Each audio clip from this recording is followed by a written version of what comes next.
Hi, everyone. This is Dr. Tim Clinton. Thank you so much for listening today to Family Talk, a radio production of the Dr. James Dobson Family Institute. I wanted to take a moment to tell you a little bit about our growing ministry here. This new institute is continuing Dr. Dobson's life work by fighting for marriages and families. It's no secret that our Christian values are under attack, and we must stand up for righteousness and biblical truth unashamedly. We believe this new institute is doing just that. I urge you, take a moment, would you, to learn more at the DobsonFamilyInstitute.com. DobsonFamilyInstitute.com. Aside from our Family Talk broadcast, there are 3 other divisions through which we're continuing this legacy of work. The first one is our educational partnerships with colleges and universities to encourage the next generation. Secondly is the Dobson Policy Center. It keeps you informed on how the political arena influences the family. And lastly is our online collection of all of Dr. Dobson's work in the Dobson Digital Library. We're excited here at JDFI for this expansion. We hope you'll partner with us. Go to DobsonFamilyInstitute.com and discover more about each of these divisions, maybe how you can be a part. Thanks for standing with us, and thanks for being a friend of the family. Today on Family Talk. The beautiful days of summer are a very popular time to get married. Couples who get engaged around the holidays rigorously plan for that special day anywhere from May until August. With all the excitement around the planning, it's important to remember the family relationships that will also be formed as well. The relationship with the new in-laws, in particular, is what we want to focus on today and tomorrow here on Family Talk, a production of the James Dobson Family Institute. I'm Roger Marsh, joined now by our host, psychologist and best-selling author, Dr. James Dobson. Doctor? Thank you, Roger. You know, all too often, young couples get swept away by their own romantic excitement and enthusiasm, and they don't realize until the honeymoon is over that they now have to find that delicate balance between their spouses and their in-laws. They begin to realize that when you get married, you're not just marrying the other person, you're saying, I do, to the entire family as well. That's why we're using the next 2 programs to air a past interview with a guest who has meant so much to our family over the years. She's Mrs. Annie Chapman. Annie and her husband Steve are musicians, and we've worked with them through the years. I love these folks, and I love their kids. They're all very talented musicians who travel around the country and use that talent to share the love of Christ and really emphasize the importance of marriage and family. Mm-hmm. In fact, years ago, when I would speak at different venues, Steve and Annie would often come to sing at those events. Yes. And they always had a way of touching my heart with their beautiful music. Oh, yes, Doctor. I love their music, too, because their lyrics are so encouraging, especially in the areas of marriage and parenting.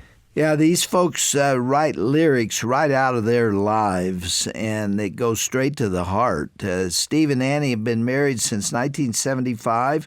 They have 2 grown children and a growing number of grandchildren. And they've also written a number of very good books on marriage and parenting, and I urge you to get them. One of them's called I Love You and I Like You, How to Be Married and Still Be Friends. At the time of this recording, Annie had just written a book specifically about the relationship between a mother and her daughter-in-law, because that can be one of the tougher relationships to navigate. It's called The Mother-in-Law Dance. Can 2 women love the same man and still get along? What a great question. And in fact, Annie is going to answer it for those that listen to the rest of this program because she addresses it head on. This is sage advice for a new mother-in-law or a soon-to-be mother-in-law. Well, Doctor, I'm sure it is. So let's tune in right now as we hear your conversation with Annie Chapman about this very issue on today's edition of Family Talk.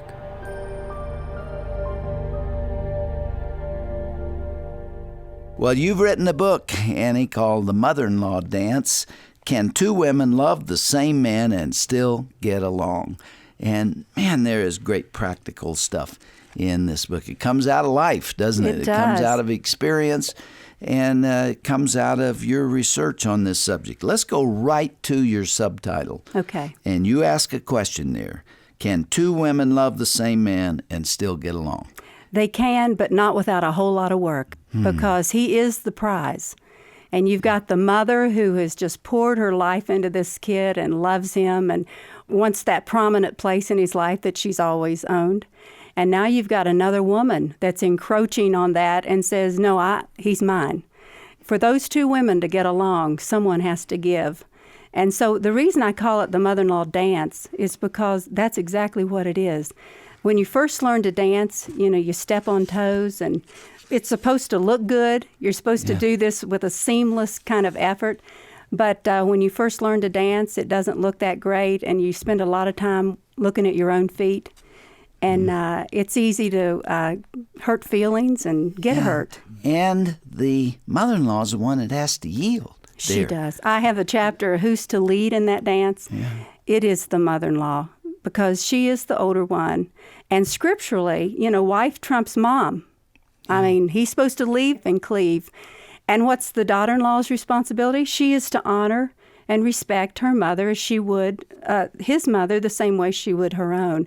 So it's not like one gets off totally, but as far as the leading in that, it's the mother-in-law backs off and lets them have their home. Now, I don't do this often, but I'm going to read from the first chapter of this book. It's called May I Have This Dance? The candles are lit. The room glows with a soft yellow hue. The groom, the pastor, and the wedding party are in place at the altar. Suddenly the air is changed from the sweet stillness of anticipation to the first notes of the beautiful music chosen for the wedding processional. As the doors swing open, the bride's heart races at the sound of the melodic cue to make a long-awaited, slow walk down the aisle of matrimony. But as the song plays, the lovely bride does not realize that she is not the only lady in the room who has been cued to the music. Her mother-in-law-to-be is also called to respond to the melody. When the young woman in white moves gracefully with the music toward her chosen one, the song calls for the mother of the groom to graciously step to the side. In reality, the wedding processional is not just for the bride, but it's also a cue for a lifelong dance to begin for two special women in one man's life. Annie, that's beautiful. That's poetic. Thank you. And, Thank you. It really does describe what happens. And, it goes on from there with the minister turning to the father and say, who giveth this woman to this man? And when he says, her mother and I, he is, in effect, transferring the responsibility for this daughter that he and his wife have loved. What could be more intimate than birth? And yet they step aside. Yes. And they when, pass on the responsibility. And when my son said, I do, I was done. And that is a sad moment for a mother. But I love my son enough to step back. And ultimately, that's what a mother will do. She will step back, not because she's such a good person, but because she loves her son enough that she wants his life to be good. And if she doesn't understand that and doesn't do that, she can create chaos in the little family that's just been brought together. Oh, yeah. The same qualities that make you a terrific mother to small children are the same qualities that can make you a terrible mother to adult children. That same, that mommy faucet that's just open, where you want to instruct and correct and cajole and caress, all those things we do for them when they're small. If you don't learn how to turn that off as they become adults, you really do make their life difficult. You wrote in this book something that I hadn't thought of before. Even though this is the son that you bore, that you love with all your heart, and that love hasn't changed, yet you can't even hug him anymore in the same way. Why? That's right. Because there's another woman there. There's another woman between them. And he belongs to her. He does. He does. And that's not a bad thing. That's what you wanted. You want him to have a happy life and a good family and all of that. And so, you do that. You back off for his sake. Or you should. You should. But it's hard to do, isn't it? It is The very dance hard. is not easy for either generation. Right. What I do, I liken a mother to a mighty river.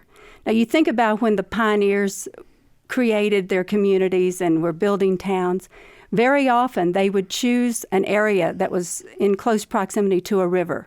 The river is where there was life. That was a place of commerce, transportation. Sunday afternoons, they go down to the river because it's cool and there was recreation there.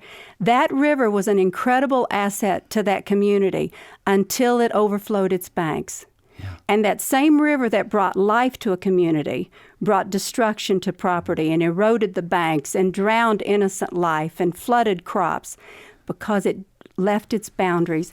And the same thing is true with a mother. Any home is blessed to have a good Christian mother. But when she leaves her boundaries, that's when you get into trouble. It's just understanding that it has to be this way. You have to back off. I had one daughter-in-law tell me that her mother-in-law was just trouble. I mean, she was a stinker. She told them how to raise their kids, where to go on vacation. She told her how to vote. And she said she was so intrusive in their lives. But one day on her husband's birthday, she sent her mother-in-law a dozen red roses. And with those roses, she sent a card that said, "Thank you for all of the hard work you did in raising your son, my husband. Because of your diligence, I'm married to an incredible man." And she just went on in this card about, "I owe you a debt of gratitude. I acknowledge what you did, and I appreciate it." That's a very smart young woman. Isn't it? Absolutely. She said, everything changed. You know, sometimes there's a conflict there, and the mother, all she wants is somebody to say, "I see you.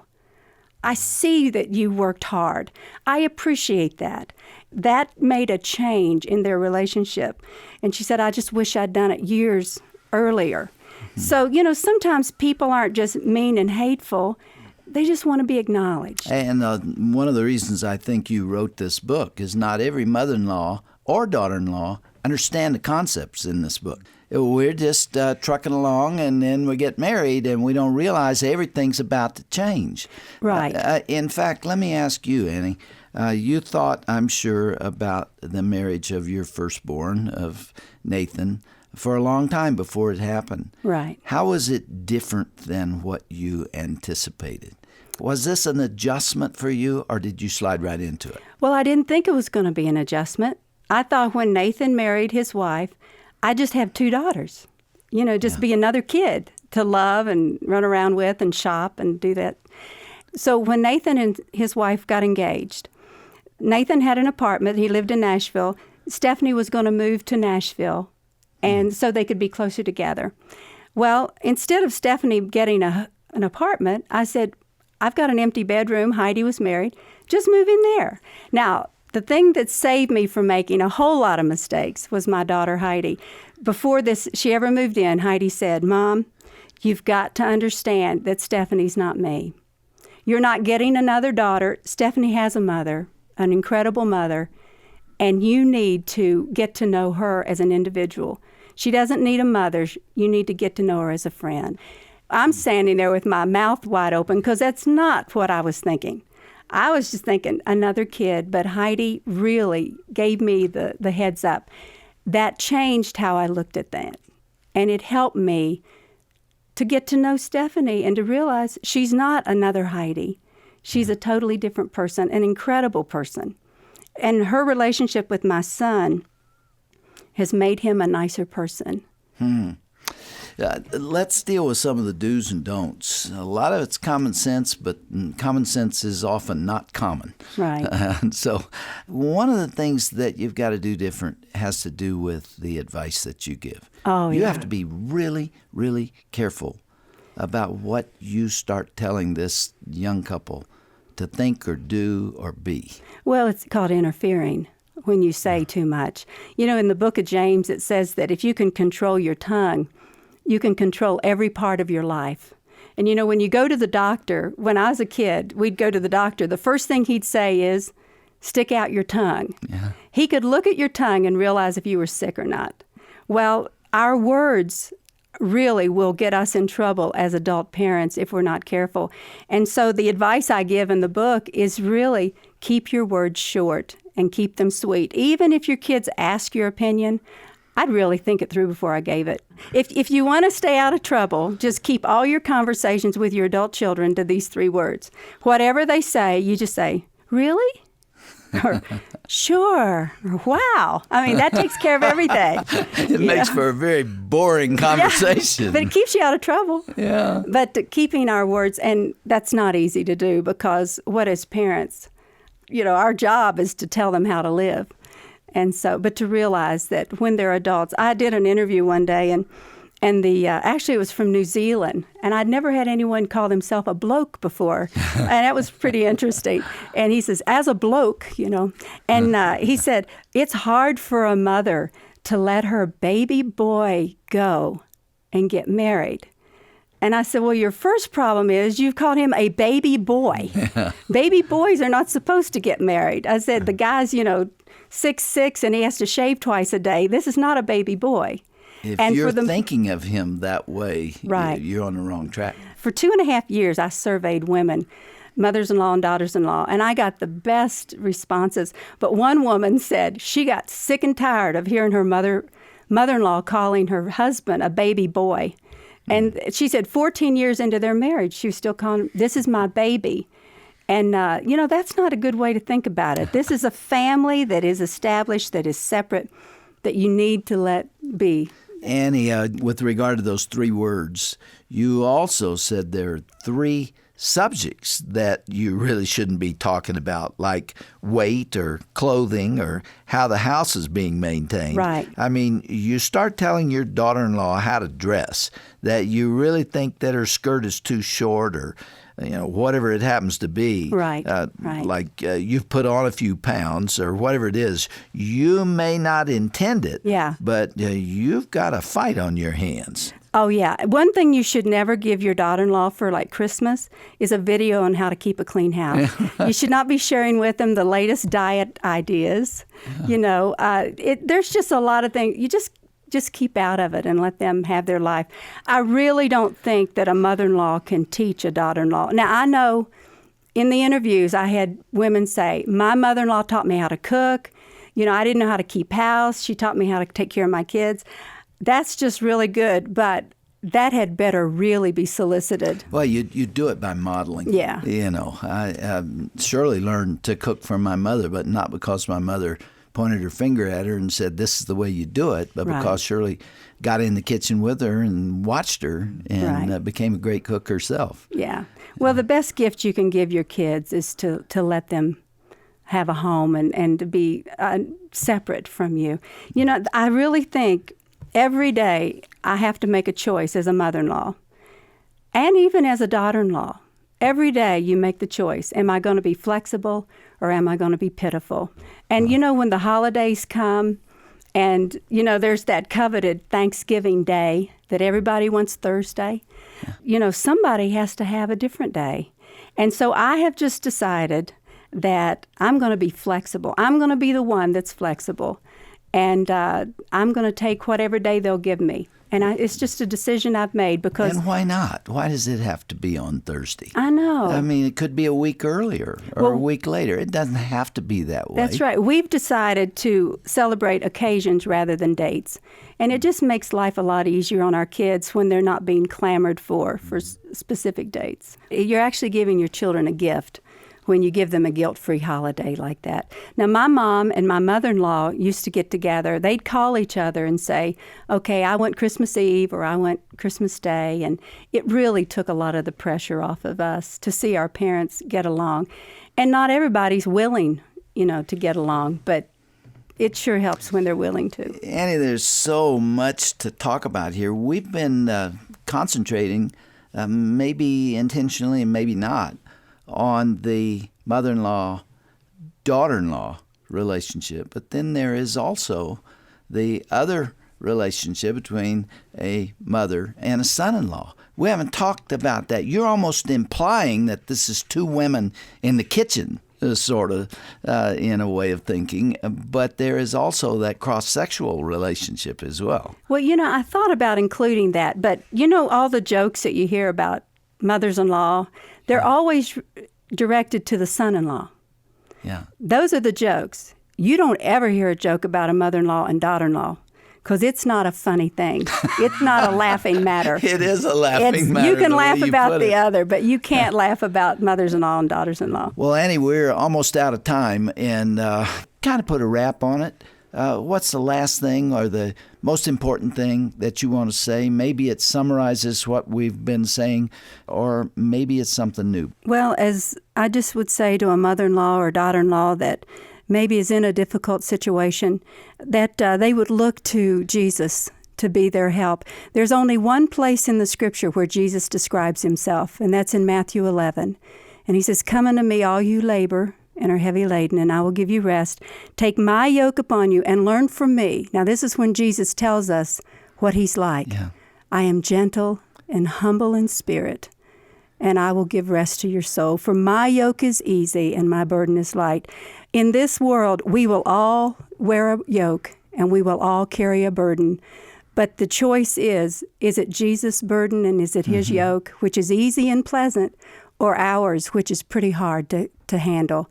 And so I would just say, if as a Christian, I say I want to be like Jesus, well, there's the formula right there, to be gentle and humble in spirit. And I think you can get along with your in-laws better if you take that approach. And if you deal that kind of gentleness and compassion to another person, you're likely to get it back. Yeah.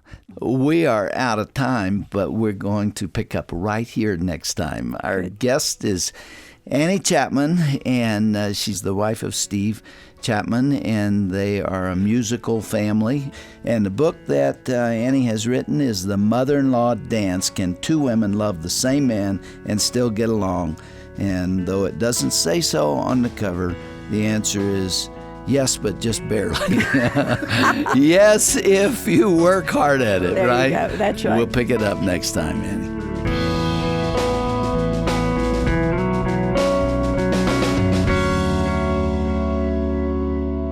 Well, this is James Dobson again, and that's where we have to stop for now. But we look forward to hearing more from Annie Chapman tomorrow on Family Talk. I hope you'll be with us. We'll dig in a little deeper to this topic and hear from several women who share some pretty raw emotions about their own experiences as both mothers and others who are daughters-in-law. Doctor, I can't help but think that Annie's book called The Mother-in-Law Dance would be a great gift for any woman whose son is about to get married, especially when paired with a CD of this two-day discussion. You can call us for information on how to receive both at 877-732-6825, or visit us online at drjamesdobson.org, where we also have a link to Annie and Steve's website, so you can buy the book or any of their great marriage and parenting resources there as well. You can also request a CD of the broadcast or download it for digital sharing when you contact us. Our number, once again, is 877-732-6825, or you can reach us online at drjamesdobson.org.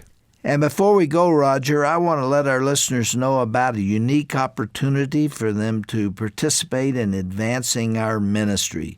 We need all the help we can get, as usual. We are a listener-supported ministry, so every program we air and every resource we provide is only made possible by your gifts. So won't you please prayerfully consider a contribution when you contact us today? You can contact us online or write us at 540 Elkton Drive, Elkton Drive, Colorado Springs, Colorado, 80907. And we look forward to hearing from you, whether you call, click, or write us today. Thanks for joining us for the program today. I'm Roger Marsh. We invite you back again next time when we will share the conclusion of our conversation with Mrs. Annie Chapman. That's right here on Dr. James Dobson's Family Talk.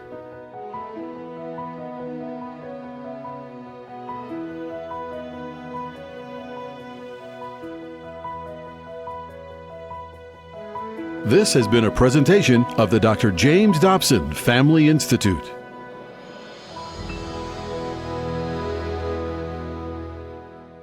Hi, this is Dr. Tim Clinton with the James Dobson Family Institute. Thanks for listening to today's broadcast. I hope you know we genuinely care about what's going on in your life. If you're going through a dark time right now in your marriage, maybe your family, if you're in deep waters right now, we want to pray with you. Call our offices here in Colorado Springs at 877-732-6825. Our team is standing by to listen, to encourage, and to pray over you and your family. That number again, toll free, 877-732-6825. We look forward to hearing from you and praying with you.